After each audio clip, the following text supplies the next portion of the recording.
আপনি নিজের ভুলের কারণে ফেল করেন না। এটা প্রমাণ করেছে একটি পুরনো ব্রেইন গেমস এক্সপেরিমেন্ট। একটি পরীক্ষায় একদল গবেষক একটি সাধারণ মেয়ে, একজন পেশাদার বাস্কেটবল খেলোয়াড় এবং কিছু দর্শককে একত্র করেছিল। প্রথমেই সেই মেয়েটিকে একা 10 বার বাস্কেটবল থ্রো করতে বলেন। যেখানে সে 10 বারের মধ্যে একবারের জন্যও বলটি নেটে নিক্ষেপ করতে পারেনি।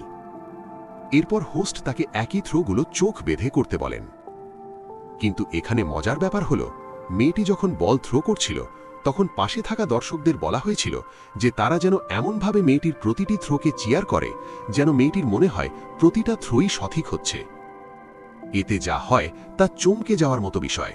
মেয়েটি পরবর্তীতে 5টির মধ্যে 4টি সঠিক থ্রো করেছিল। কিন্তু আসল পরীক্ষা শুরু হয় এরপর, যখন একজন প্রশিক্ষিত বাস্কেটবল খেলোয়াড়ের সাথে একই প্রক্রিয়া পুনরাবৃত্তি করা হয়। প্রথমে সে 10টির মধ্যে 9টি থ্রো সফল করেছিল। তারপর যখন তাকে চোখ বেঁধে থ্রো করতে বলা হয়, তখন পেছনে দাঁড়ানো দর্শকরা উৎসাহ দেওয়ার বদলে নেতিবাচক শব্দ ও প্রতিক্রিয়া দিতে শুরু করে। এর প্রকৃত প্রভাব দেখা যায় তখন, যখন সে চোখের বাঁধন খুলে আবার থ্রো করতে যায় এবং আশ্চর্যের বিষয়, সে একটি থ্রো সফল করতে পারে না।